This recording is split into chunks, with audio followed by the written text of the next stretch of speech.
Suatu ketika ada seorang wanita yang tidak memiliki anak. Dia pernah pergi ke penyihir yang baik untuk meminta bantuan.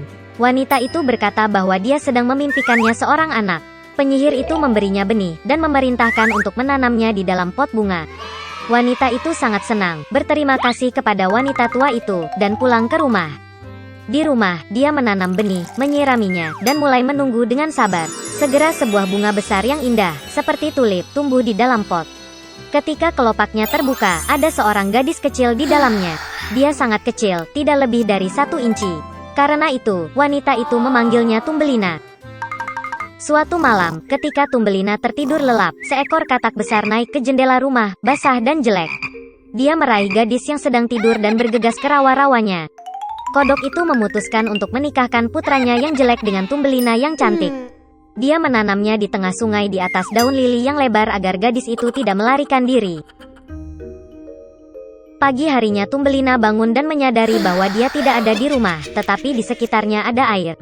Ketika gadis itu menyadari betapa nasib buruk menunggunya, dia menangis dengan sedihnya. Saat ini, ikan-ikan kecil berenang lewat. Mereka merasa kasihan pada Tumbelina. Mereka menggerogoti batang bunga bakung, dan daun itu berenang bersama gadis itu. Seekor kumbang besar terbang melewatinya. Melihat seorang gadis cantik, dia meraih dan membawanya ke pohon, di mana dia memperkenalkannya kepada teman-temannya. Mereka semua iri pada kecantikannya, tetapi mengatakan bahwa Tumbelina sangat jelek dan tidak bisa bersama mereka. Di bawah tekanan dari teman, kumbang juga memutuskan bahwa dia jelek, membiarkan gadis itu turun ke tanah dan mengucapkan selamat tinggal. Sepanjang musim panas Tumbelina tinggal sendirian di hutan. Dia membuat buayan untuk dirinya sendiri dari rumput dan dedaunan. Dia makan serbuk sari dan embun, berjemur di bawah sinar matahari dalam cuaca cerah, dan bersembunyi dari hujan di bawah daun besar burdok. Tapi segera hujan dan angin dingin datang. Tumbelina tidak memiliki pakaian musim dingin, dan dia mulai membeku. Gadis itu menderita kelaparan dan kedinginan. Dan suatu hari dia dilindungi oleh seekor tikus sawah. Mereka hidup bersama dengan gemilang. Gadis itu membantu tikus dengan pekerjaan rumah, menceritakan dongengnya, dan sebagai gantinya menerima tempat tinggal dan makanan yang hangat. Tikus sawah memiliki tetangga, tahi lalat kaya yang buta, yang melakukan ini dengan menghitung kekayaannya sepanjang waktu. Meski buta, tahi lalat itu menyadari bahwa Tumbelina sangat imut dan menawarkan untuk menikahinya. Tapi gadis itu sama sekali tidak senang dengan ini. Dia tidak suka tahi lalat yang membosankan. Suatu kali, saat berjalan di sepanjang lorong bawah tanah, Tumbelina melihat seekor burung layang-layang yang terluka, yang hampir mati karena kedinginan. Sepanjang musim dingin dia merawat burung yang sakit itu dan pada musim semi dia menyembuhkannya. Sebelum pernikahan, Tumbelina meminta tikus untuk membiarkannya naik ke atas untuk mengagumi matahari. Ketika dia keluar dari lubang tikus, dia melihat seekor burung layang-layang yang dia sembuhkan. Tumbelina mengeluh kepada burung itu bahwa dia dipaksa menikah dengan tikus tanah yang jahat dan tinggal bersamanya jauh di bawah tanah. Burung layang-layang itu mengundang gadis itu untuk terbang bersamanya ke negeri yang hangat, dan dia setuju. Dia segera mengucapkan selamat tinggal kepada tikus, naik ke burung layang-layang, dan mereka terbang pergi. Suatu ketika di negara yang indah, Tumbelina melihat padang rumput yang luas dengan bunga-bunga indah. Dia memilih bunga terindah untuk ditinggali. Tiba-tiba, dia melihat di bunga itu pria kecil yang sama seperti dia, hanya bersayap. Itu adalah raja para elf. Dan peri tinggal di setiap bunga. Peri cantik belum pernah melihat gadis sekecil dirinya, dan bahkan begitu cantik. Dia segera jatuh cinta pada Tumbelina, dan mengundangnya untuk menjadi istrinya, Ratu Elf dan Ratu Bunga. Setelah semua petualangannya, gadis itu senang mendengar tawaran seperti itu dari pangeran yang menawan. Dia dengan senang hati setuju. Peri itu meraih tangan Tumbelina, dan pada saat yang sama 2 sayap muncul di belakangnya. Sekarang dia telah menjadi Ratu Elf. Dan sejak itu mereka hidup bahagia selamanya.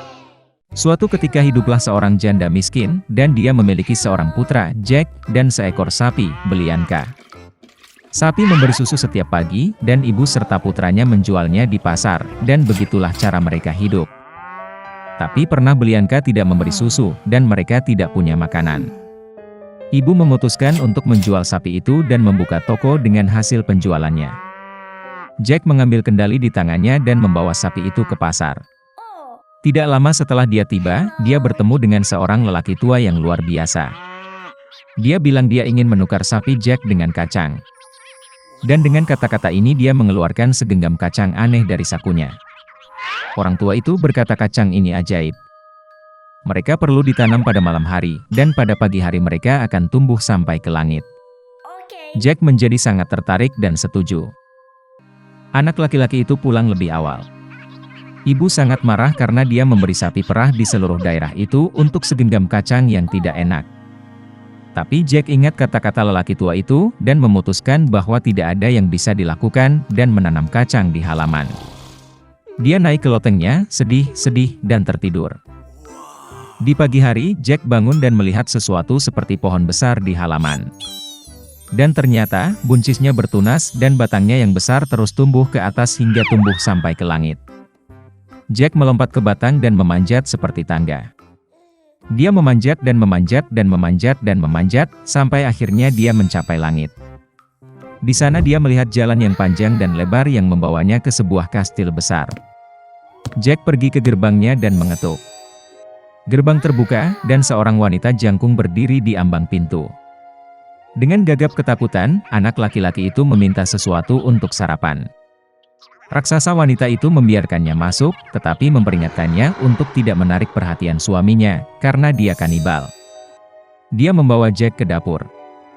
Tetapi sebelum dia sempat makan setengah dari sarapannya, tiba-tiba seluruh rumah terguncang karena langkah seseorang. Anak laki-laki itu tidak terkejut, dan langsung melompat ke dalam tungku. Dan pada saat itu juga kanibal memasuki ruangan.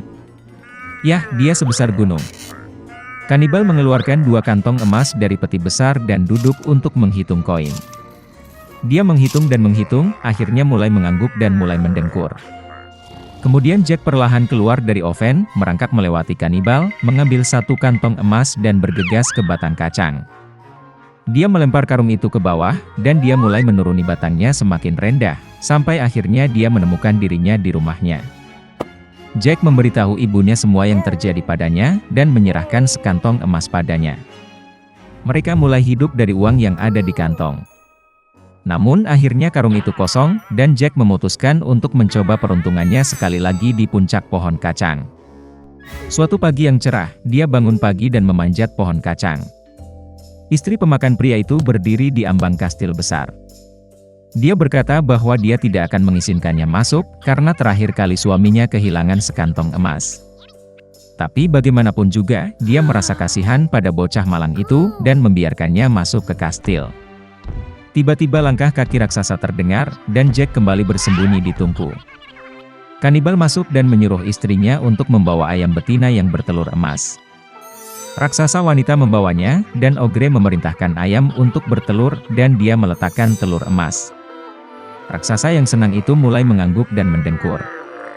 Kemudian Jack keluar dari oven, mengambil ayam emas dan bergegas ke pohon kacang. Anak laki-laki itu kembali ke rumah. Dia menunjukkan kepada ibunya seekor ayam yang enak, dan mereka mulai hidup menjual telur emas. Tetapi segera bagi Jack, tampaknya ini tidak cukup. Dan ia kembali memutuskan untuk mencoba peruntungannya di pucuk buncis. Kali ini bocah itu naik ke kastil melalui jendela. Dia melompat ke kuali tembaga dan bersembunyi. Kanibal dan istrinya memasuki ruangan. Raksasa itu mencium bau bocah itu, dan mereka bergegas mencarinya di dalam oven. Tapi dia tidak ada di sana. Mereka mencari setiap sudut dan celah, tetapi mereka tidak berpikir untuk melihat ke dalam kuali tembaga. Putus asa untuk mencari, Ogre memerintahkan istrinya untuk membawa harpa emas dan meletakkannya di atas meja. Kanibal mendengkur karena suaranya yang indah. Kemudian Jack diam-diam keluar dari kuali, meraih harpa emas dan bergegas ke pintu. Tapi harpa bermain dengan keras dan membangunkan kanibal. Jack berlari cepat, melompat ke pohon kacang, dan raksasa itu mengejar. Jack pergi ke rumahnya, dan berteriak kepada ibunya untuk membawa kapak. Sang ibu berlari keluar dengan kapak di tangannya, anak laki-laki itu mengambil kapak dan mulai memotong pohon kacang. Raksasa itu merasakan batangnya berayun dengan keras dan berhenti. Kemudian Jack memukul lagi dengan kapak dan memotong pohon kacang. Itu bergoyang dan roboh, dan Ogre itu jatuh ke tanah dan jatuh. Sejak hari itu, Jack dan ibunya tidak pernah mengenal kemiskinan lagi. Tetapi anak laki-laki itu sangat menyesal karena keserakahan mereka hampir membayar dengan nyawa mereka.